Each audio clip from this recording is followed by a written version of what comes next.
Nowadays, 2D Sonic games are generally a hit or miss. Now, don't get me wrong, 2D Sonic games could be really good. Pretty much all of the classic Sonic games along with Sonic Mania are great. But then you have games like Sonic 4, which try to capitalize off of how those games were so successful, and of course that whole plan just falls flat on its face. But we shouldn't forget games like Sonic Pocket Adventure and Sonic Advance either. These games were some of the first modern 2D Sonic games, and I believe they still hold up today. But fast forward to 2004 when Nintendo released their brand new shiny handheld console, the DS. And to say this thing was successful is an understatement. This is still one of the best-selling handheld consoles, hell, one of the best-selling consoles period. And this was honestly due to how fucking cool this thing was. 2 separate screens that can both be utilized at once? That's crazy. So yeah, back in 2004, it was clear that the DS had a bright future, and of course Sega noticed this too. Even back then, it was clear that a Sonic game would be perfect for this thing, and Sega wanted to make it happen. So E3 2004 comes around and we see a Sonic DS tech demo that demonstrates some of the DS's capabilities. But this was only a tech demo, and we were still waiting on an actual Sonic game for the system. So come November 2005 and we finally get that game, Sonic Rush. But despite being just another 2D Sonic game, Sonic Rush has gained a massive following over the years, and I'm definitely a part of it.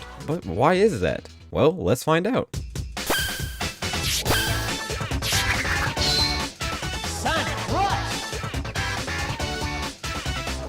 So Sonic Rush at its core is just your standard 2D Sonic game. When playing it, you'll definitely notice aspects that were also present in previous games. We have 7 zones that each have 2 acts and a boss fight, with a simple world map that connects them together. Every act has the same goal: reach the end in the fastest time possible. It's simply just another 2D Sonic game, but it definitely has certain aspects that set it apart from previous entries. For one, we can't forget how this game was on the DS. The game utilizes dual screens in multiple ways. The main instances of this is how the game seamlessly switches between the 2 screens during gameplay. So when you're playing the game, instead of moving the camera with Sonic as you move lower into the level, Sonic just goes to the bottom screen. Other games on the DS such as New Super Mario Bros. Did something similar, as every time you went into an underground area, it would move to the bottom screen. But if you ask me, I feel as if Sonic Rush handles this much better and makes it more immersive as a result. But along with that, the gameplay itself is drastically different from previous 2D Sonic games. This game doesn't feel very momentum based if you ask me. Sonic feels very stiff to control, especially when doing simple platforming. But in Sonic Rush's defense, that's not the idea of this game. This isn't supposed to be like the other Sonic games where you can just roll through loops and jump on enemies. Instead, we have the boost mechanic, which if you've played any Sonic game in the past decade, you'll know that this mechanic has been present in pretty much every mainline Sonic game. But this is really where it got its start. We all know how it works by now. You build up your boost gauge by defeating enemies and doing tricks using a new trick system. And when you hold down the boost button, you hit top speed instantly, and when you use it, you're able to destroy every enemy in your path, and it's really fun. The gameplay in Sonic Rush is the game's biggest strong suit. It's a blast boosting through these levels at top speed and just plowing through all the enemies. But despite the gameplay being very fun, the level design definitely has its issues. In general, the Sonic Rush level design is fairly good, as it allows you to go fast, which is a necessity for any Sonic game, of course. And while this is true most of the time, the game has its moments.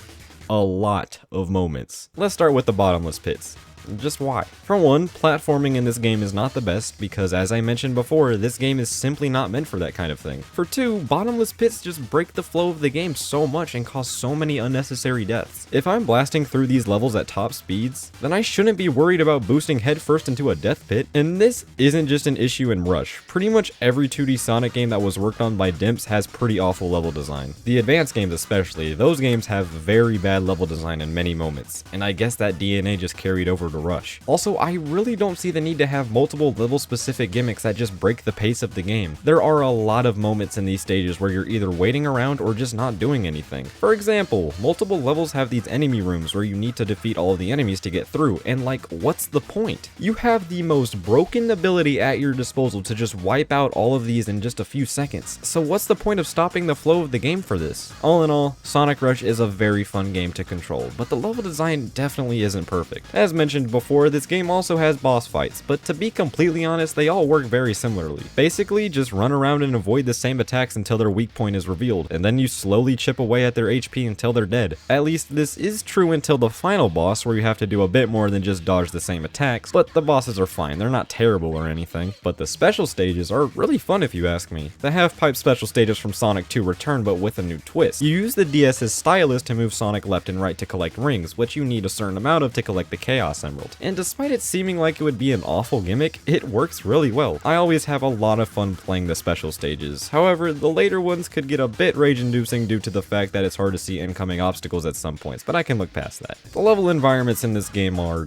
decent. All of them take inspiration from previous Sonic games, but they feel different enough to the point where they don't just feel like nostalgia bait. On the one hand, we have levels like Water Palace and Leaf Storm, which are classics at this point, but we also have levels like Mirage Road, which are just not really good if you ask me. But Water Palace is definitely my favorite zone. I mean, come on now, even though it's a water level, it has some of the best level design in the entire game with multiple alternate paths and all of that good shit. But I still haven't talked about one of the biggest parts of Rush, and that is the inclusion of a new playable character called Blaze the Cat. So yeah, she's just Sonic, but way more fun to play as. She has a very similar moveset to Sonic, but she can also float midair and use this fire tornado move. She does play through the same levels as Sonic in her campaign, but in a different order, and I think this is great because it just changes it up. It's not like Heroes where it seems like we're playing the same game 4 times just as different characters. Blaze's campaign feels very distinct from Sonic's, and while I would have liked it if she had completely different stages, I think this is fine. She doesn't have access to the special stages though. Instead, she collects the Soul Emeralds just by defeating bosses, which kinda sucks, but at the same time, would we really want to play the same special stages all over again? So I guess now is a good time to talk about the story, and if you ask me, it works fine. It's a handheld 2D Sonic game, so you can't really expect much from the story, but it's actually surprising how much effort was put into it. I'm not saying it's on the same level as 06 or Adventure 2, but you could tell there was much more effort put into it than needed. Long story short, Blaze along with an alternate version of Eggman end up in Sonic's world, so now it's up to Sonic and Blaze to collect both sets of emeralds to stop the Eggmans and get Blaze back to her dimension. And yes, you heard that right, 2 sets of emeralds. I know, right? Like, what the hell? If someone pitched this idea nowadays, you best believe Sonic Team would throw that shit in the trash and fire the guy on the spot. But yeah, Blaze has her own emeralds from her dimension, the Soul Emeralds. And you could tell me about the hidden lore or the backstory of these things all you want, but come on, they're just Chaos Emeralds. But anyway, once you collect the emeralds, you unlock the secret final story, where you get to fight a boss fight against the 2 Eggmans as Super Sonic and Burning Blaze. This is one of the last times we've seen another character besides Sonic get a super form, which on one hand is kind of sad, but on the other hand, it's kind of cool. But yeah, that pretty much sums up the story. I think they did a good job of interconnecting the 2 campaigns. I wish this was a concept that was still revisited in Sonic games nowadays, but other than that, I think the story fits really well with the game as a whole. But the writing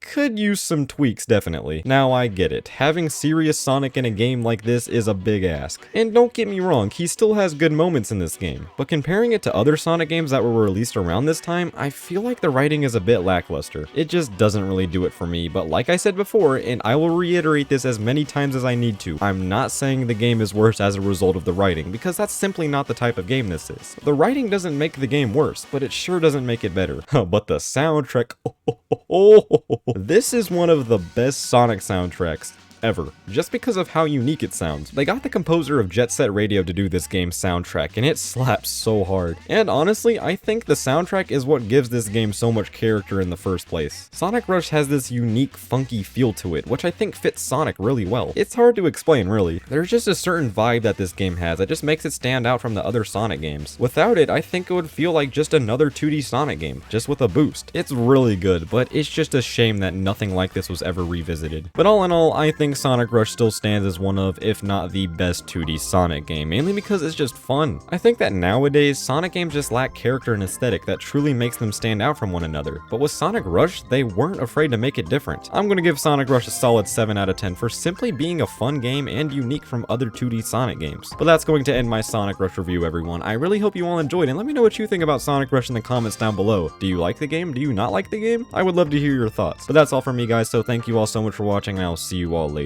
Goodbye.